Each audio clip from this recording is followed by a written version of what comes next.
Hey everyone, welcome back to my next video. This is going to be a sketchbook review video, or rather a video where we're going to test out different materials in these to see how they hold up. So the sketchbook that we are looking at today is the Royal Talens Art Creation sketchbook. So there's 80 sheets in these, and you can see there this size is A5, so 13 centimeters by 21 centimeters, or 5.1 inches by 8.3. 140 GSM or GM, which in my opinion is pretty thick for a sketchbook, and it's also acid 3, so it shouldn't discolour too much over time. That being said, you can probably see there, especially comparing it to the white, the pages are a very off-white. I would go as far as to say they're quite yellow. Obviously they're meant to be like that though. So it is a hard cover. It's got a little bit of flexibility. It's not a thick solid cover, but it's more than hard enough for what you need. And the description of it is a sketchbook for pencil, charcoal, let me hold that up so you can actually see it, chalk, graphite, crayon, ink and watercolour. So I was quite intrigued by these because they're quite a good price to say that they supposedly hold up well against watercolour. So these sketchbooks were about £6.50 each. It varies a little bit depending what colour you get. And also you get quite a lot of pages in them. And whilst I said 140 GSM is quite thick, it's not very thick for watercolour paper. So I'm pretty intrigued to try those out. So they do come in a full range of colours. I got a white one and a coral one. In case you're wondering why I've got two, this one showed up on Amazon with a different description, unbranded, and I wanted to compare it, but it turns out it is exactly the same. It just didn't have the information filled in. So I'll move this white one out of the way. I think we only need one for the purpose of the video. So let's take a look. In fact, let's take a look at the actual binding, because I know you guys like to see that kind of thing. If that'll focus on camera, let me take the ribbon out. So yeah, first thing to note is that it has a ribbon on it. Not something I'm ever bothered about, but I know a lot of people do like that. You can see it's left a bit of a gap where the ribbon was, but hopefully you can tell the kind of binding it is from that. It is quite thick with it being 80 pages, the overall thickness of the book itself. So when you open your first pages, for example, there is going to be a bit of a gap here. I know you can't see from the angle, but you kind of work in at a bit of an angle there. So you're fine on this right hand side. You might find it a bit of a pain on the left, but it is only a sketchbook and you'll be alright once you get to like the halfway point. Should balance out a bit. Feels like they squash down pretty flat though. That's quite good actually. I thought it might just spring back up, and I'm always worried about damaging books like this. So you can see the binding type there a little bit better actually, so it should hold up quite well. And as you saw at the beginning, it does also have like an elastic cover tie. I don't really know what you call them. It does dig in a little bit, but no big deal.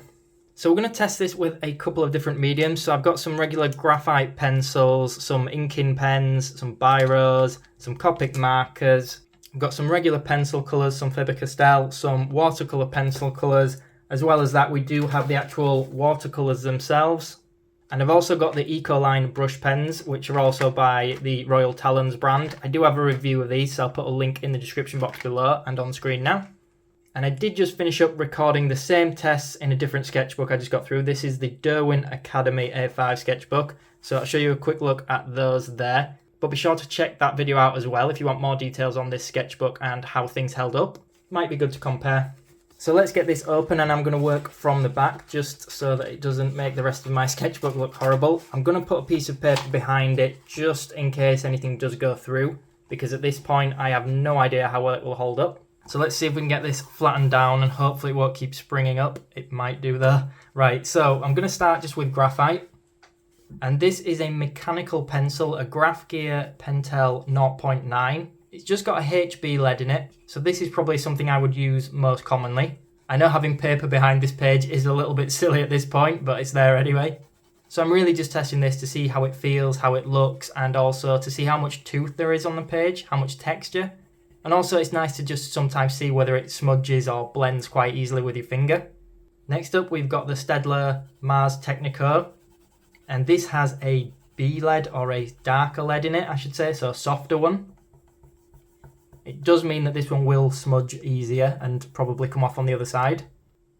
And I'm also going to use my Pentel 0.3 because this has got a harder lead in it, so it's a little bit lighter. And the reason that I am testing this is because this HB actually looks almost as dark as this softer lead. I can't remember which number I've got in it, but it makes me think that the graphite is actually showing up a little bit darker on this page. I don't know if it's just because it has a slight colour to it, but there you go. It's definitely very easy to smudge. I mean, that can be an advantage or a disadvantage.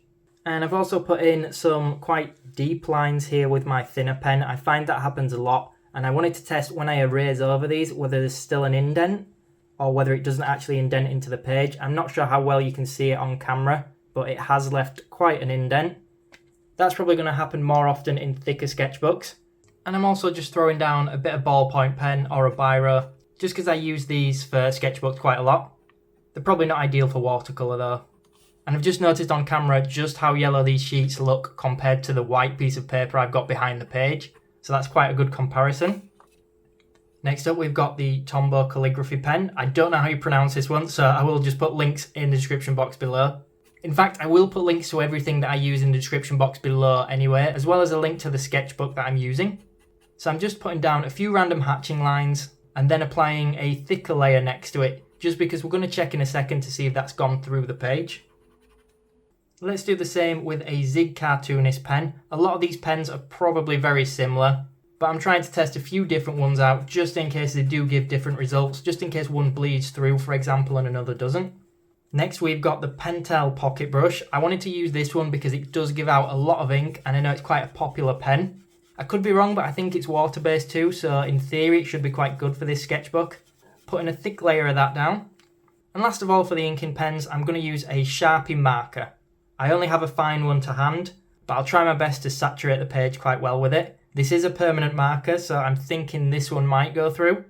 So let's take a look so far at how the other side is holding up. It's difficult to show you this because of the lighting, but you can clearly see that the Sharpie has gone through quite a lot, followed by the Pentel pocket brush. I think some are starting to show a little bit. Again, it's more noticeable if there's light behind it. Overall though, they're not doing too badly, and I am putting a lot of ink on the page to test this. And last of all, for our dry mediums, I'm just going to use some coloured pencils. So these are the Faber-Castell Polychromos pencils. This one was more for me because I don't use watercolours often, so I just wanted to see what the pad would be like for pencil colours and to see how much texture's left. I would say that there's a bit more texture compared to the other sketchbook that I reviewed the other day. So on this side, we'll call this the wet medium page, and I'm starting with some pencil colours again, but this time they are watercolour pencils, so we will be applying some water in a second. So I've got my brush here with some water on. I haven't gone overboard with the water to start. I'm going to work on it bit by bit. I probably haven't put enough on there, if anything. Let's go a little bit heavier. And I'm going to add on a little bit more water on this left-hand side, so I'm really going quite heavy with the water here. This is more of a test than anything though. In fact, let's move on to these watercolours now. I always think that these watercolours are a very nice set. Again, I will put links to them in the description box below. So you can see I'm not really doing anything specific to watercolour in terms of technique. I really am just trying to throw something down to test them. I'll go a little bit heavier handed with the water and the paint on the left hand side of each swatch, just to really test how far we can push this paper. So far it's not bringing up the page or anything like that, which is always a good sign. That's what you want in your watercolour paper. I'm probably going to wreck my yellow here, but it's in the name of science. So let's just get a nice blend going on there. Ooh, he says whilst ruining it. And seeing as this is advertised as a watercolour sketchbook, let's just get another colour thrown on there just for the sake of it. So now let's test out the Ecoline pens. These are the same brand as the sketchbook. I'm just going to put down two similar greys and try and blend them in together. And I am noticing that this is actually bringing the page up quite quickly, even before I start applying it too thick. So I wasn't really expecting that, but good to know. And last of all, let's put down some Copic markers. So this is the same as using any alcohol marker. Again, just sticking with some greys so that I can blend these together. I know this isn't a marker sketchbook, but I really wanted to test this. And I will say straight away, the ink went down a lot nicer than the Ecoline pens, which again I wasn't expecting, and the first colour that I tried to blend in, or the first shade, worked really nice, really smooth. I would say even nicer than some of the marker paper I use. But then the C1 marker, maybe it was too big of a jump, but it just looked a little bit discoloured and didn't blend very well. So that's the lighter section on the right hand side, maybe because of the page being a bit discoloured. And then I went over with the darker shade again on that left hand side, again so that we're saturating the page. So there we have it. Let's see how this held up. So just looking at the other side, you probably don't need me to put any light through to see that. So the markers definitely went through. In fact, it's gone through onto this paper here, but not really too much onto that paper, especially considering how thick I applied this. Obviously you can see it through, but you could still use this as a marker sketchbook if you were just using one sheet or one page on each side. I don't know how well you can see it here, but the watercolor has definitely warped the page a little bit. Maybe that's normal, you guys could probably tell me, because I don't use many watercolor sketchbooks. It's a bit random, some bits are worse than others.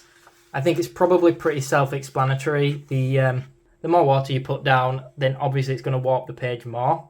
So one thing I will say is that to say this one is apparently intended as a watercolor sketchbook, I think that has actually warped more than the dry media page on this Derwent Academy book, even though this one's a little bit thinner, which I wasn't expecting at all.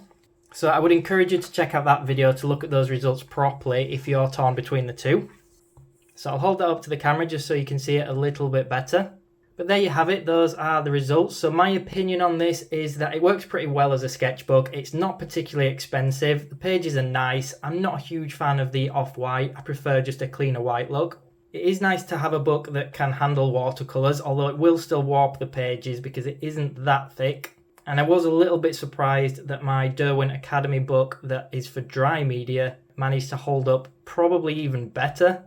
So I hope you guys found this video useful. I'll put links to everything that I've used below the video in the description box. I'll also try and use this sketchbook to actually draw and paint something in on camera. So a little bit of a demo at some point if you guys are interested. Hopefully by then I can give more of an opinion on it as well. So if you did find this video useful, please do consider subscribing to the channel. It helps me out a ton. And also make sure you hit that like button, switch notifications on, and of course leave me a comment below. Let me know what other videos you guys want to see next. And that's it, so thank you for watching.